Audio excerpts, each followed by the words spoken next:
Hi, I'm Tristan McCauley from Lucky 7 Tattoo, and I'm here to show you how to clean a belly piercing. The first thing you want to do is get a good antibacterial soap or an antimicrobial soap. What this does is it just breaks up the bacteria, and it helps break up the buildup that's going to be around the jewelry. What you want to do is just lather it up in your hand.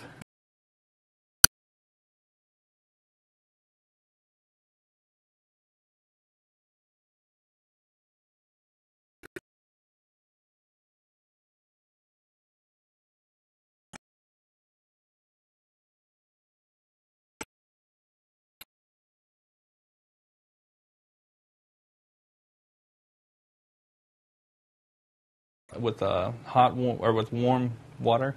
Just make sure you get all the soap off of there, and then you want to dry it really well. Leaving the water in there, leaving it wet, can lead to irritation, mildew, infection, some kind of fungus, and that's never good.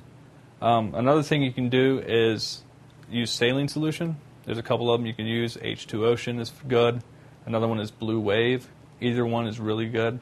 Another thing you can use is sea salt. You just want to dilute a tablespoon of sea salt to every quarter cup of hot water.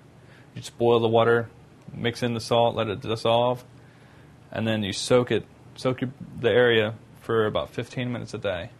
Basically what that'll do is pull out any impurities and keep it really clean. And that's how you take care of a belly ring.